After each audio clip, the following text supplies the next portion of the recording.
அது வெளிநாட்டு வங்கி கணக்கில் வைத்திருக்கக்கூடிய ஒரு பட்டியல், அதாவது கருப்பு பண பட்டியல் அது பொதுவாக அறியப்படுது. ஆனா வங்கி கணக்கு பட்டியல் கிட்டத்தட்ட 627 வங்கி கணக்கு பட்டியலை நேற்று உச்சநீதிமன்றத்தில் மத்திய அரசு தாக்கல் செய்திருக்கு. அதை பற்றி செய்தி இன்னைக்கு அநேக பத்திரிகையில் வந்திருக்கு. அந்த செய்தி என்ன வடிவத்தில் வந்துட்டு பார்த்துட்டு விவாதம் சொல்றோம்.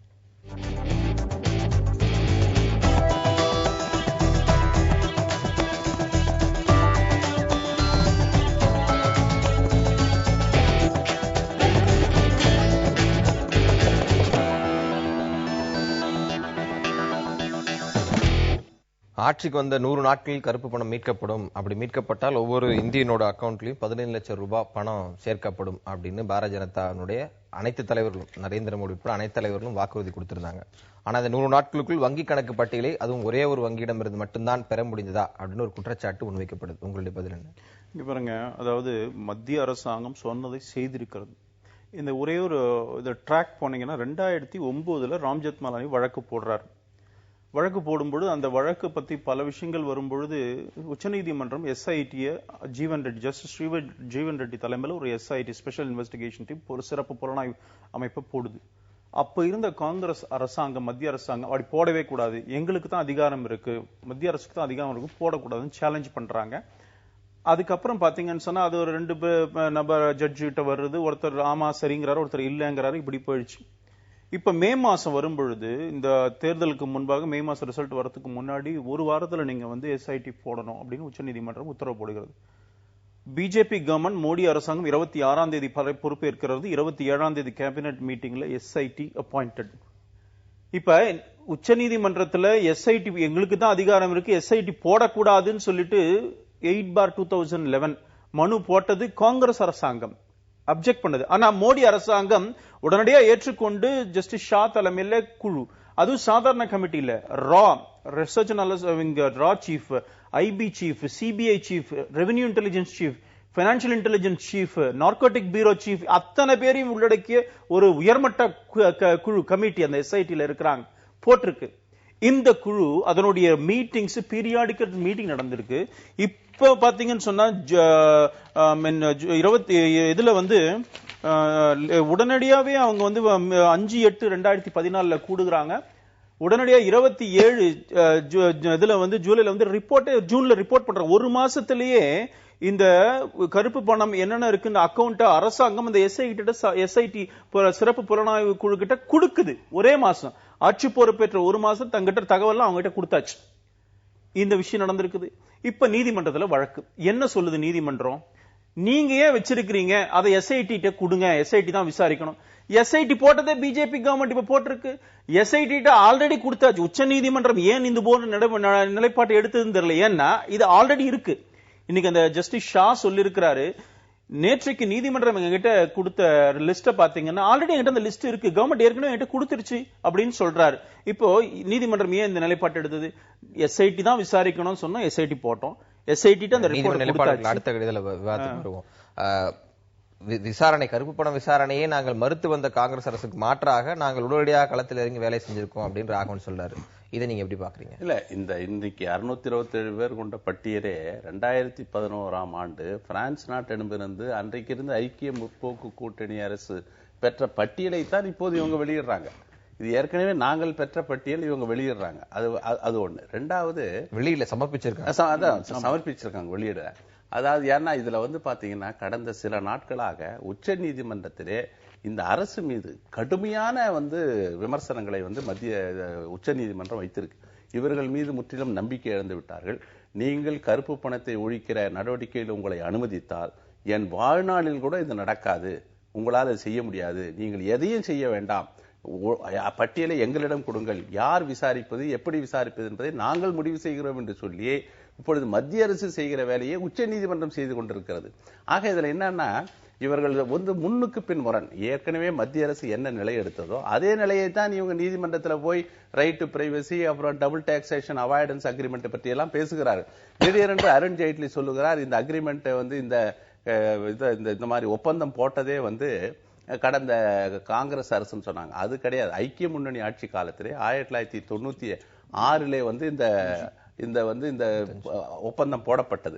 அதற்கு பின்னால நாங்கள் அந்த அரசு எந்த ஒப்பந்தத்தை போட்டதோ அதே போல 17 நாடுகளோடு 1998 2004 பாஜக அரசு போட்டிருக்கு. அதே அதுல இருக்கிற கான்பிடென்ஷியாலிட்டி கிளாஸ் வந்து அதுலயும் இருக்கு, டபுள் டேக்ஸ் எல்லாமே இருக்கு. ரிவ்யூ பண்ற மாதிரி தான், அதுல ஒன்றும் புதுசா இல்ல. அது நாங்கள் என்ன ஒப்பந்தம் போட்டோமோ அதே அடிப்படையில் தான் இவங்க போட்டாங்க. இவங்க ஒன்னும் கான்பிடென்ஷியாலிட்டி கிளாஸ வந்து நீக்கி விட்டு போடல. ஆக இதெல்லாம் போடலன்னா அவங்க ஒப்பந்தம் போட மாட்டாங்க. ஆக இந்த பிரச்சனைகளை நாங்கள் நிறைய இருக்குன்னு நாங்க சொன்ன போது எங்களை பழித்து பேசியவர்கள், கருப்பு பண முதலைகளை பாதுகாப்பதாக சொன்னவங்க, இன்னைக்கு புரொடெக்டிவ் அம்பர்லாவாக இருப்பது, பாதுகாப்பு கவசமாக மத்திய அரசு செயல்படுகிறதுன்னு நாங்க சொல்லல, உச்ச நீதிமன்றம் சொல்லுது. உச்ச நீதிமன்றத்தின் மூலமாக கடுமையான விமர்சன கடைகளை இன்றைக்கு இந்த அரசு பெற்றிருக்கு. இந்த இடத்துல என்ன கேள்வினா, கருப்பு பண விவகாரம் அப்படிங்கிறது பாரதிய ஜனதாவோட தேர்தல் அஜெண்டால நம்பர் 1 பிரியாரிட்டி கொடுத்து பேசப்பட்டது. அத்வானி ரத யாத்திரை தொடங்கி நரேந்திர மோடியினுடைய 300 பொதுக்கூட்டங்களிலும் பேசப்பட்ட ஒரு விவகாரம். அந்த அளவுக்கு இந்த விவகாரத்துக்கு கொடுத்து மீட்டர் அந்த ஹைட் அளவுக்கு நடவடிக்கை இல்லை அப்படின்ற வாதத்தை நீங்க ஏத்துக்கிறீங்களா? இல்லையா? கண்டிப்பா ஏத்துக்க மாட்டேன். இவரு சொல்றாரு, இது குறித்து திரு கோபால் அவர்கள் சீனியர் லீடர், இந்த நாட்டுடைய எல்லாத்தையும் கவனிச்சுட்டு இருப்பாரு. 2011 ஜனவரி 19 சுப்ரீம் கோர்ட்டு வச்சு யூபி அரசாங்கத்தை கடுமையாக கண்டிச்சது. நீங்க என்னங்க லிஸ்ட வச்சுட்டு கொடுக்க மாட்டேங்கிறீங்க. ஆனா இப்ப நடந்தது பாருங்க, மே மாதம் ஆட்சி பொறுப்புக்கு வரும், அடுத்த நாள் கமிட்டி போடுறோம், அடுத்த ஒரு மாசத்துல அந்த லிஸ்ட், அப்கோர்ஸ் அது வந்து பிரான்ஸ் கிட்ட ஜெர்மனி கிட்ட இருந்து திருடப்பட்ட லிஸ்ட், கேட்ட அங்கேருந்து வந்த லிஸ்ட் நம்மகிட்ட அப்படிதான் கொடுத்தாங்க அவங்க. அந்த லிஸ்ட இவங்க கொடுக்கல. 2009 போட்ட கேஸ் ராம்ஜெத் மலானி கொடுத்தது யாரு? பாரதிய ஜனதா கட்சி அரசாங்கம். அதை எஸ்ஐடி கொடுத்துட்டோம். எஸ்ஐடி ஃபார்ம் பண்ணதே அந்த டைரக்ஷன் ஆஃப் சென்ட்ரல் இது சுப்ரீம் கோர்ட் அவங்க கிட்ட கொடுத்தாச்சு. இப்ப நீதிமன்றம் என்ன பண்ணிருக்கு? ஏற்கனவே கொடுத்த லிஸ்ட இப்ப நீதிமன்றத்தில் கொடுத்தோம், அந்த லிஸ்ட தூக்கி எஸ்ஐடி திருப்பி கொடுத்திருக்காங்க. என்ன சொன்னோம்? இந்த லிஸ்ட்ல இருக்கிறவங்களை நாம வந்து பட்டியல் இருக்கு, இவங்க நிஜமாவே எத்தனை பேர் எவேடு பண்ணிருக்காங்க தெரியல, அதனால இப்போதைக்கு வெளியிட வேண்டாம்னு சொன்னோம். நீங்க ஏன் ப்ரொடெக்ட் பண்றீங்கன்னு சுப்ரீம் கோர்ட் சொல்லிச்சு. நேற்று சுப்ரீம் கோர்ட் என்ன சொல்லிருக்கு? லிஸ்ட் அவங்க கிட்ட கொடுத்துட்டு அவங்க ரிப்போர்ட் வரட்டும், மார்ச் மாசம் அது வரைக்கும் வெளியிட மாட்டோம். இப்ப சுப்ரீம் கோர்ட்டும் பிஜேபி கவர்மெண்ட் மத்திய அரசாங்கம் என்ன சொன்னதோ அதான செஞ்சிருக்குது. இதுல வந்துங்க கமிட்டியே போடாம போட்ட கமிட்டி சுப்ரீம் கோர்ட்டுக்கு பவர் இல்லைன்னு அதை சேலஞ்ச் பண்ணது யூபி அரசாங்கம். பிஜேபி அரசாங்கம் அதை அப்படியே ஏற்றுக்கொண்டது. அது மாத்திரமல்ல, முக்கிய இவங்களை போட்டது. அதனால இந்த 3 மாதங்களாக என்ன சொன்னமோ, மக்கள்கிட்ட சொன்னமோ அதை செய்து கொண்டுதான் இருக்கிறோம்.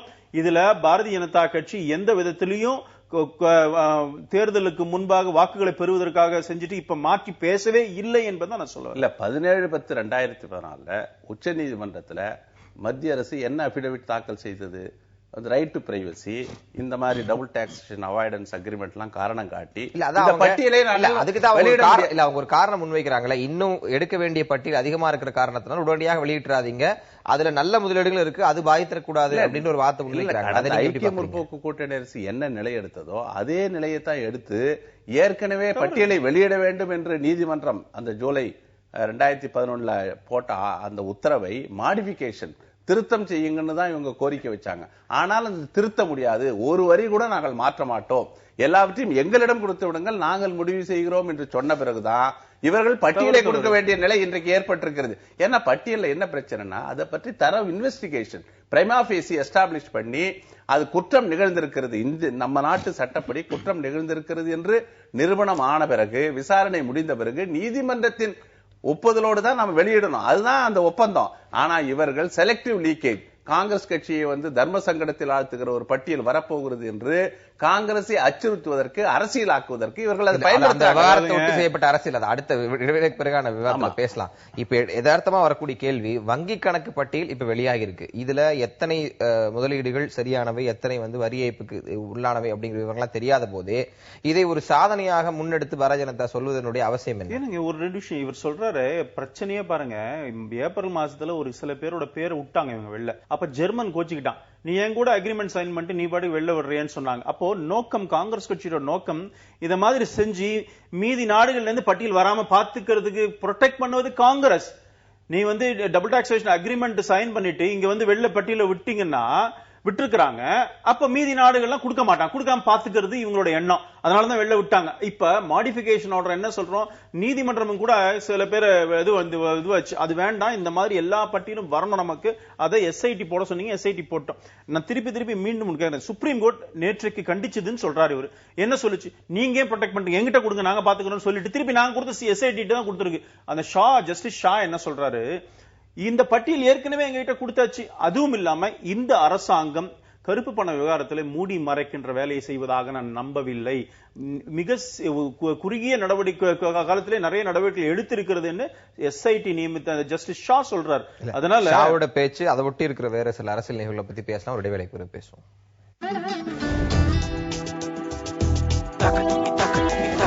Taka